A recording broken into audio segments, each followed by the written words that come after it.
For me, yoga is all about just getting my blood pumping and stretching, and I love stretching. I love stretching and bending as well, and being flexible. I also absolutely love walking. Walking is a really fun way of spending your time, because you walk around and you see things that you wouldn't see otherwise. And cycling as well. Cycling is great because it's like you're breathing the fresh air and you're getting some exercise and you're moving, but you're not having it doesn't feel like exercise normally if you do it in that way. If you do it for fun, then it doesn't feel like exercise, because you are you're preoccupied with seeing what's around you and where you're going and what you're going to be doing. So over the past year in Norwich, I've been really sedentary. I haven't really moved that much, and although I was cycling around to most places that I went during the day, I wasn't doing a lot of walking, and I wasn't getting out, and I wasn't. I just became very stuck, and I created a small world for myself.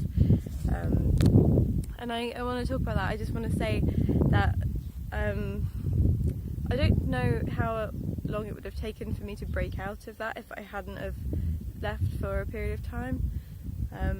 But I can say now that by leaving and by being somewhere new, it's reminded me and refreshed me with the feeling of exercise and the feeling of exploring and seeing new places and having adventures. So I know that sitting on your bum all day is not good, and I love that Dr. Michael Greger has a treadmill at his desk, so I think that's really cool. And so I recently watched a TED talk as well about our resting positions and about how humans were designed to how we were anyway in the beginning. And it said our resting position is instead of sitting, we were designed, or we used to kind of squat and with our feet flat on the ground, like a toddler does. If you see a toddler, that's how we are apparently supposed to rest, instead of sitting on a chair. And it's really interesting because when I sit on chairs, a lot of the time I have my feet up on the chair as well, so I either sit cross-legged on my bum, or I kneel, or I squat, and it's really cool. It's really interesting because as soon as I heard that TED talk, I thought, oh yeah, he's right. I think he is right. that makes sense to me. And he also mentioned apparently our standing resting position is standing with your heels together and pushing your heels close together. So for me, when I've been practicing this over the last few days, I feel much sturdier on my feet, and for me that's quite a big thing because I'm quite a clumsy person. So I invite you to give that a go. I'll put a link to the TED talk below, so you can check that out for yourself. So I just wanted to say that getting moving, it's hard to get yourself motivated sometimes. So the things that I have found have helped have been being someone new, so I want to explore the area, or if you are still in the same place, I would recommend that you try and find new places you haven't been to, or just take long walks to the places that you do love to go to.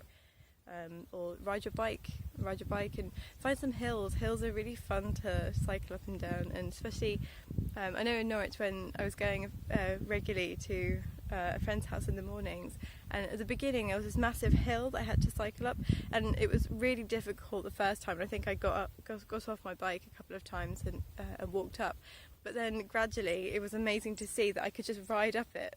It was amazing. I felt so proud of myself. It's such a massive sense of accomplishment. Okay, and another tip is if you feel like, when you're like, should I watch something? Should I watch a program, or what should I do? I just feel like sitting. Then maybe just drink a glass of water and then just prance about, put a song on and flail your arms around a bit, or flail your legs around a bit, and just just move. Just move, as simple as that.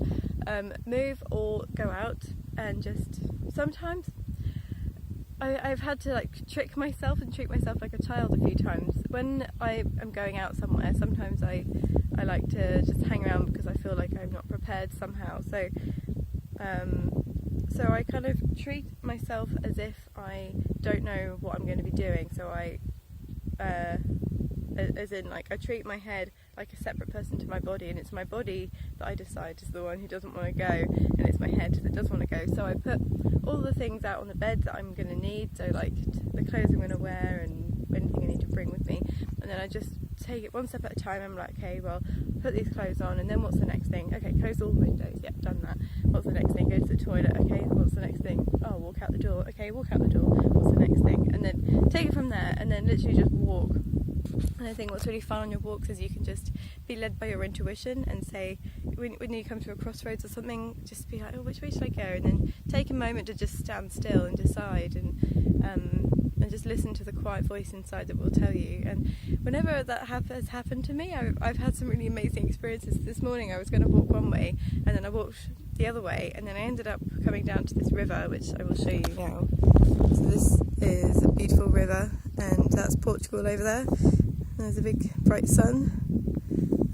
So I walked down here, and on my way I walked past the house of my host family's grandparents, and I saw their grandfather outside, and I was like, oh, hola, and they invited me over for breakfast, but I think I'll just, yeah. So I just think that's really special. I wouldn't have had that, or I wouldn't be having that experience in the future if I hadn't have taken that path. So you never know what mysteries you're going to find. I even saw a dog eating the head of a goat just the other day on one of my walks, which was something I don't think I've ever seen before, so I can tick that one off my bucket list. Yeah. Okay, right, so my message is go outside, spend some time in Mother Nature. It's easy now, it's summer, because it's not cold, hopefully, where you are. And so what if it is cold? Wear more clothes. Anyway, enjoy and go outside, breathe in some fresh air, explore nature, because nature are the lungs of our planet, and the more oxygen you breathe in, the better you will feel. And the energy coming from these places is just magnificent. Alright, have a fantastic day, go outside, lots of love.